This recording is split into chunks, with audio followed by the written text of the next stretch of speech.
সন্তান অসুস্থ হলে মায়েদের যে কত কষ্ট এটা একমাত্র মাই বুঝতে পারে যে সন্তান তার কাছে কী জিনিস।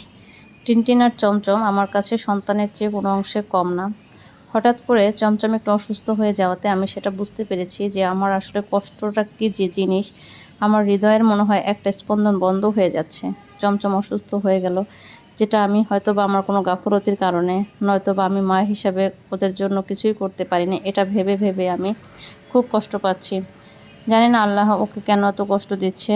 চমচম হঠাৎ করে খাওয়া দাওয়া বন্ধ করে দিয়েছে, ও খাচ্ছে না। যে চমচম আমার খাবার দেখলে হামলে পড়ে, সে এখন কিছুই খাচ্ছে না, খেতেই চাচ্ছে না, খাবার খেলেই সে বমি করে ফেলে দিচ্ছে। তো এটা দেখার পরে আমি খুবই আপসেট হয়ে গিয়েছি। তাই আমি টিনটিনের পাপাকে বললাম, চমচমকে নিয়ে ডাক্তারের কাছে চলো। টিনটিনের পাপা এক মুহূর্ত দেরি না করে চমচমকে নিয়ে আমরা ডক্টরের কাছে চলে গেলাম। যে ডক্টরকে আমরা সবসময় ওর জন্য দেখাই, তার কাছে নিয়ে গেলাম। ভাইয়া ওকে দেখার পরে ওর ওয়েট নিল এবং ওকে একটু চেক করে দেখলো যে ওর কী সমস্যা হচ্ছে। তারপরে ভাইয়া বলল যে আপু, মনে হচ্ছে ওর গায়ে একটু টেম্পারেচার আছে, আমরা একটু চেক করে দেখি যে টেম্পারেচারটা বেশি না কি অন্যরকম। তাই আমি বললাম ভাইয়া ঠিক আছে।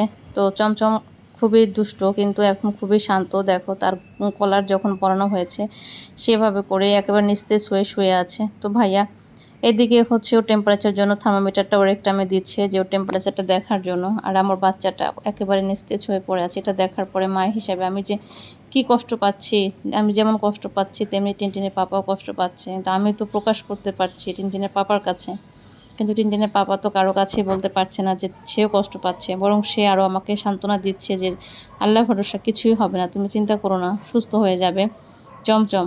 যাই হোক, ভাইয়া বলল যে আপু টেম্পারেচারটা অনেকটাই বেশি, আর ওকে ভালোভাবে দেখছে, ওরও চেক করছে। তো উনি যেটা বলল সেটা হচ্ছে মেবি চমচম ফ্লুতে আক্রান্ত হয়েছে। এটা শোনার জন্য তো আমি প্রস্তুতি ছিলাম না।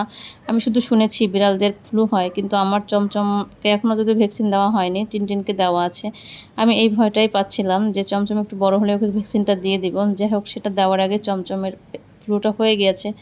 তো আমার জন্য এটা খুবই কষ্টকর যে আমি মনে হয় ওর টেক কেয়ারটা ঠিকভাবে করতে পারি নাই, না কি বুঝতেই পারছি না। মানে আমি কোনোভাবেই মেনে নিতে পারছি না। তো ভাইয়া হচ্ছে বলল যে আপু ভয়ের কিছু নাই, আমি অনেকগুলি মেডিসিন ওকে দিব, ইনজেকশন দিয়ে দিয়েছি, ইনশাল্লাহ ঠিক হয়ে যাবে। কিন্তু মা হিসেবে আমি এটা মেনে নিতে পারছি না। আমার শুধু একটাই কষ্ট যে কেন আমার বাচ্চাটা অসুস্থ হয়ে গেল, আমি কেউ টেক কেয়ার করতে পারছি না নাকি।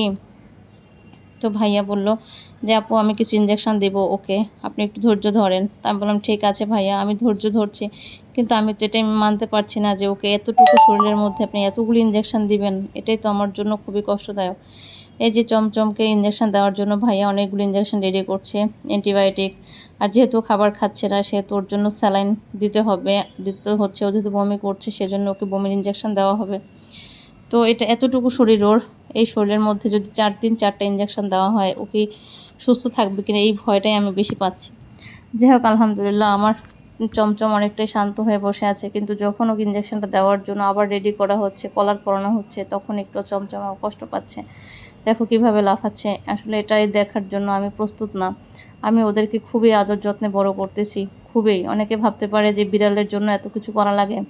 আসলে ওরা বিড়াল না, ওরা যারা আমরা বিড়াল পালি আমাদের কাছে ওরা সন্তানের চেয়ে কোনো অংশে কম না। আমার সন্তানও টিনটিনের জন্য আর চমচমের জন্য আমি যতটা মানে ভাবি, আমার মনে হয় না অনেকেই তার বাচ্চা কাচ্চার জন্য এতটা ভাবে। যাই হোক, সেই প্রসঙ্গে আমি না যাই। মানুষ মানুষের জায়গায়, প্রাণীরা প্রাণীদের জায়গায়। আর আমি ওদেরকে খুবই ভালোবাসি। ওদের ছাড়া আমার মনে হয় পুরো পৃথিবীটাই অচল হয়ে যাবে। আমার হাজব্যান্ড আর আমি ওদেরকে নিয়ে সারাদিন থাকি, যতটা সময় আমরা বাসায় থাকি। যেহেতু আমরা দুজনে সার্ভিস করি, আমরা বাসার বাইরে অনেকটা সময় আমাদের কাটাতে হয়, কিন্তু যখন আমরা বাসায় থাকি ওদের দেখভাল খুব যত্ন করে করি। এমনকি আমার বাসায় যে আমার হেল্পিং হ্যান্ড আছে, তাকেও আমি বলি সবসময়ের জন্য আমার বাসাটা যেন অ্যান্টিসেপ্টিক দিয়ে ক্লিন করা হয়, যেহেতু ওরা রুমের মধ্যে ফ্লোরে গড়াগড়ি করে। আর ওদের সবসময়ের জন্য আমি ঠান্ডার মধ্যে, ঠান্ডা বলতে কি যেমন গরম, এখন আমার বাসায় 24 আওয়ার্স ফ্যান চলে।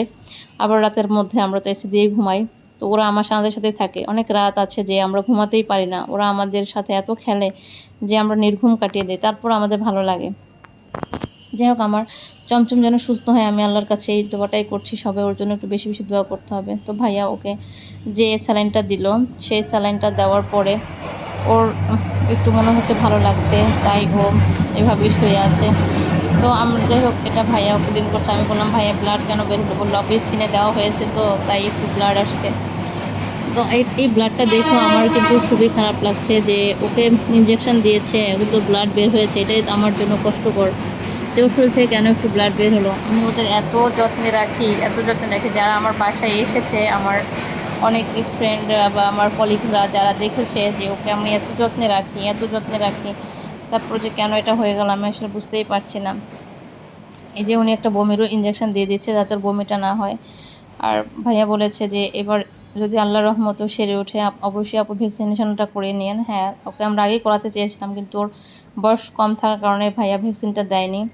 তো ভাবছি যে এবার একটু একটু বড় হলে 3 মাস হয়ে গেলে আমরা ভ্যাকসিনটা দিয়ে নেব, কিন্তু 3 মাসের আগে